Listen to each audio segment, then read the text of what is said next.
Hi నమస్తే అండి. ఈరోజు మనం బెల్లం గోధుమ పిండితోని చిన్న చిన్న కేక్స్ తయారు చేసుకుందామండి. మన దగ్గర పొంగనాల కళాయి ఉంటుంది కదండి, దాని మీద చిన్న చిన్న కేక్స్లా తయారు చేసుకుందామా. చాలా చాలా ఈజీ ప్రాసెస్ అండి, చాలా టేస్టీగా ఉంటుంది. ఒకసారి ఎలా చేయాలో ప్రాసెస్లోకి వెళ్దామా. ముందుగా ఒక బౌల్ తీసుకొని అందులో ఒక 2 గుడ్లు కొట్టేసి వేసుకుంటున్నానండి. విస్కర్ ఉంటే విస్కర్తో బీట్ చేసుకోండి, అలాగే మిషన్ ఉంటే మిషన్తోనైనా బీట్ చేసుకోండి. నా దగ్గర మిషన్ ఉంది కాబట్టి మిషన్తోని బీట్ చేసుకుంటున్నాను. విస్కర్తో అయితే కొంచెం టైం పడుతుంది, అదే బీటర్తో అయితే త్వరగా అయిపోతుంది. అదే తేడా అండి, ఇంకేం లేదు. ప్రాసెస్ అంతా ఒకటేని. ఇలా మనం మిషన్తో బాగా ఇలా నురగొచ్చే వరకు బాగా బీట్ చేసుకోవాలి. ఇదిగోండి, నాకైతే కరెంట్ పోయిందండి మధ్యలోని, అందుకనేసి నేను చేతితో చేస్తున్నాను. ఒక కప్పు గోధుమ పిండి తీసుకుంటానండి, దాన్ని బట్టి అరకప్పు బెల్లం తీసుకుంటాను. బెల్లం చిన్న చిన్న ముక్కలుగా తరిగేసుకున్నాను. ఒకవేళ బెల్లం పౌడర్ ఉంటే వేసుకోండి, నా దగ్గర పౌడర్ లేదు. అదే బెల్లం పౌడర్ ఉంటే త్వరగా కరిగిపోతుంది. మధ్యలో కరెంటు పోయిందండి, దానివల్ల నాకు డిస్టర్బెన్స్ అయ్యింది. మళ్ళీ కరెంటు వచ్చేసింది. నేను బీటర్ పెట్టుకొని బీటర్తో మళ్ళీ బీట్ చేసుకుంటున్నానండి. ఇలాగా మనం మరొక 2 నిమిషాలు బాగా బీట్ చేసుకొని ఇలా పొంగులా అయిన తర్వాత ఇందులో మనము నెయ్యి అయినా లేదంటే ఆయిల్ అయినా వేసుకోవచ్చండి.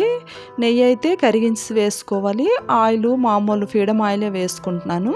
మనం బెల్లం ఎంత తీసుకుంటామో అందులో సగం క్వాంటిటీ ఆయిల్ తీసుకుంటే సరిపోతుంది. ఈ ఆయిల్ కూడా వేసుకొని ఒకసారి అలా బీట్ చేసుకొని ఒక జల్లెడలోని 1 కప్పు గోధుమ పిండి తీసుకుంటున్నానండి. అందులోనే 1 టేబుల్ స్పూన్ బేకింగ్ సోడా వేసుకుంటున్నానండి. ఈ రెండింటిని మనం జల్లెడ పట్టేసుకోవాలి. జల్లించేసుకొని మిగిలిన కిందన కొంచెం మురుములా వస్తుంది, దాన్ని పక్కన పడేసేసేయాలి. ఇప్పుడు మనము ఒక్కసారి మళ్ళీ బీటర్తో కలిపేసుకోవాలి. ఎక్కువసారి బీట్ చేయాల్సిన అవసరం లేదండి, పిండి అంతా కలిసేంత వరకు బీట్ చేస్తే సరిపోతుంది. పాలు మనకి ఎంత క్వాంటిటీ సరిపోతాయో అన్ని వేసుకోవాలి. మరిగి చల్లార్చిన పాలండి. అలాగే ఎసెన్స్ వేసుకుంటున్నానండి. మనకి ఇంట్లో ఏ ఎసెన్స్ ఉంటే దాన్ని వేసుకోండి, లేదంటే మీకు ఏ ఫ్లేవర్ కావాలంటే దాన్ని వేసుకోవచ్చు. 1 టేబుల్ స్పూన్ ఎసెన్స్ వేసేసి ఇలా కలిపేసుకోవాలి. మనం దోసపిండిలా కొంచెం జారుగా కలుపుకుంటే సరిపోతుందండి. ఇక్కడ డ్రై ఫ్రూట్స్ తీసుకున్నానండి, ఇంట్లో ఏ డ్రై ఫ్రూట్స్ ఉంటే వాటిని వేసుకోండి. జీడిపప్పు, బాదం పప్పు కట్ చేసుకున్నాను, గుమ్మడి గింజలుని దోసపప్పు అలాగే వేసేసుకున్నానండి. ఇలాగా పొంగనాల ప్యాన్ తీసుకొని నెయ్యిని మొత్తం అప్లై చేసుకొని ఒకసారి వేడి చేసేసి ఆఫ్ చేసేయాలండి గ్యాసు. ఆఫ్ చేసేసిన తర్వాత మనము ఈ కలుపుకున్న మిశ్రమాన్ని ఒక స్పూన్ వేసుకుంటే సరిపోతుంది. చూడండి, మనకి అక్కడ సగం వరకు వేసుకుంటే సరిపోతుంది. ఇవి పొంగితే చాలా పైకి వచ్చేస్తుంది కాబట్టి మనం సగం వేసి మిశ్రమాన్ని వేసుకుంటే సరిపోతుందండి. ఇలా అన్నింటిలో వేసుకొని కట్ చేసిన డ్రై ఫ్రూట్స్ని కూడా వేసేసుకోవాలి. వేసేసి మనము డైరెక్ట్గా మంట పెట్టాం కాబట్టి త్వరగా మాడిపోతాయండి, త్వరగా కుక్ అయిపోయి.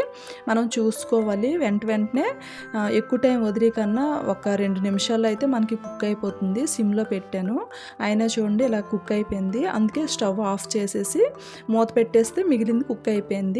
మనకి ఇలా మాడకూడదు అనుకుంటే మనం కిందన మనకి పెనం పెట్టేసుకొని, చపాతీలు చేసుకున్న పెనం పెట్టేసుకొని దాని మీద ఇది పెట్టుకుంటే మనకి కరెక్ట్గా కుక్ అవుతుందండి. ఇలా అయిపోయాక తీసేసి నెక్స్ట్ టైం కూడా ఇలాగే వేసేసుకున్నాను. ఈ వేడి మీద స్టవ్ ఆఫ్ చేసేసి మొత్తం మిశ్రమాన్ని అంతా వేసేసి మళ్ళీ స్టవ్ ఆన్ చేసుకొని ఒక 2 నిమిషాలు పెట్టుకుంటే నాకు మొత్తం అన్నీ అయిపోయావండి. అంతేని, చాలా ఈజీ ప్రాసెస్ అండి, చాలా చాలా టేస్టీగా ఉంటాయి. మీకు బాగా నచ్చుతాయి. ఇంట్లో చిన్నపిల్లలు ఉన్నా పెద్దవారు ఉన్నా స్నాక్స్ బాక్స్కి చాలా బాగున్నాయండి. ఒకసారి ఇలా ట్రై చేయండి. మీకు కనుక నా వీడియోస్ నచ్చితే ప్లీజ్ లైక్ చేయండి, సబ్స్క్రైబ్ అవ్వండి. ఇంకా సపోర్ట్ చేస్తూ ఉంటాను ఆశిస్తూ ఉన్నానండి. మరొక మంచి వీడియోతో మీ ముందుకు వస్తానండి. Thank you.